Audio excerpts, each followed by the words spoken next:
Okay, section 8.4. This is theorem 8.4.3. And it says that if we have x is a1 I plus a2 j plus B1, sorry, A1 B1, so they use that, and then a C1 times K, and then Y. Now, I could also do this as, well, if we do a column vector, make that a little longer.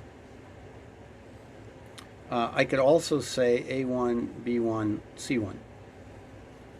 Either notation is saying exactly the same thing. So Y is equal to A2I plus B2J plus C2K, which once again, I could have just written this as a column vector A2, B2, C2.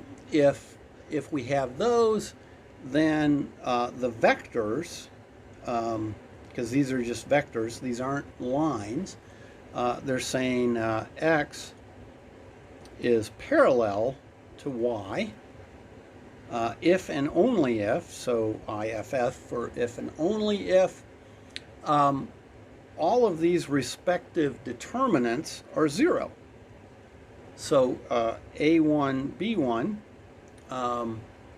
A2, B2 equals B1, C1, B2, C2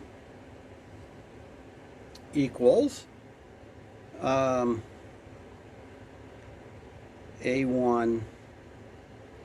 A2, C1, C2. Whoops. Make those straight lines for determinants. Equals 0. Okay, and so it's interesting here that you know they look at it this way. Now, so they have a proof, but let's also look at what this says. You know, if this determinant is 0, A1, B1, A2, B2, that determinant is A1, B2 minus A2, B1, and we're saying that is 0. Okay, well, when is that 0? Well, actually, it's when I can write, say, this row as a multiple of the first row. And so that would be that, say, A2 equals T A1, but then B2 is equal to T B1.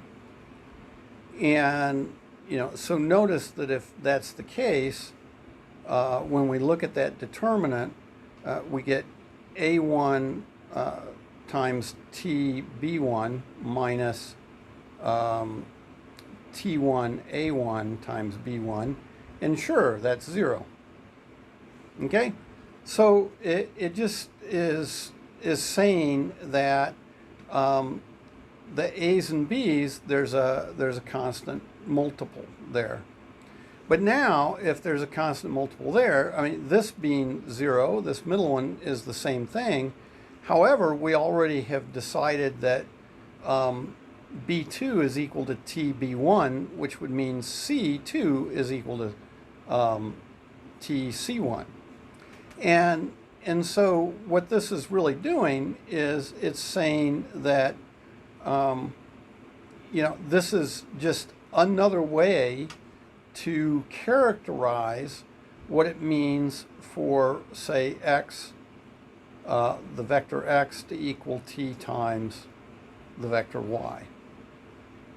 Okay, this is just another characterization for that. We could look at all those 2 by 2 determinants and see that they're 0, but that is only going to happen in this case. So, that's the parallel part. Now, it's interesting, though, with their proof.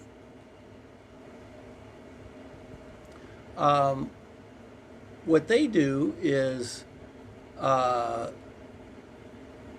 they look at the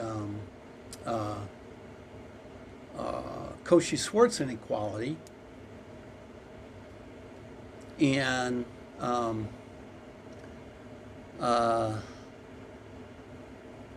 they say the case equality in Cauchy-Schwarz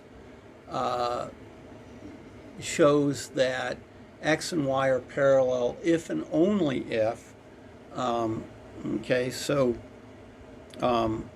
x equals some ty, they're parallel if and only if we have equality in the Cauchy-Schwarz. So we saw that back when we looked at the Cauchy-Schwarz inequality. So, okay, so they use the Cauchy-Schwarz here to say, well, they're parallel if and only if this is the case. And then they square both sides, and in squaring both sides, they say, well, this is on the left, this would be A1, A2, just doing the dot product here, plus B1, B2, plus C1, C2. And if we square that, then that has to be equal to, and then squaring both sides here, we would have our A1 squared plus B1 squared plus C1 squared. For the norm of x, norm of y, we would get A2 squared plus B2 squared plus C2 squared. Okay, so we have that.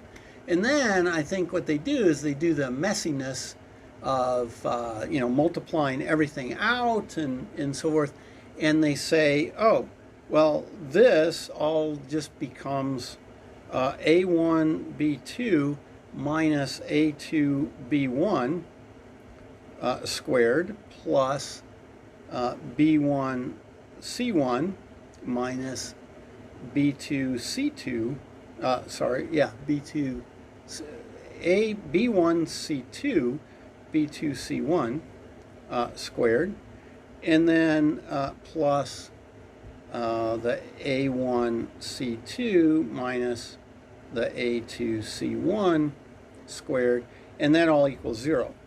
But since this is greater than or equal to 0, that's greater than or equal to 0, that's greater than or equal to 0, each of those, then each of these has to be 0.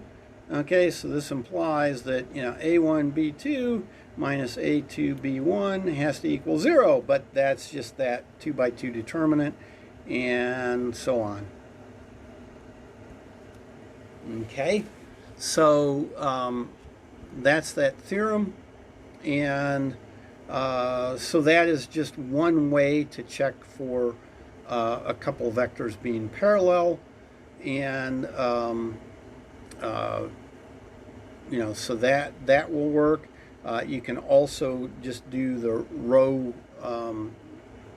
echelon form, reduced row echelon form, because again, if they're parallel, right? If you have x equals some t times y, then when you do your reduced row echelon form of say x being a1, b1, c1, and y being some t times a1, t times b1, t times c1, when you do the reduced row echelon form of this, you're going to get a 1, a b1 over a1, and a c1 over a1, and 0, 0, 0. Okay, so you can just use a reduced row echelon form to do the same sort of thing. And if you don't get get this from the reduced row echelon form, then the vectors are not parallel. Okay, so that is 8.4.3.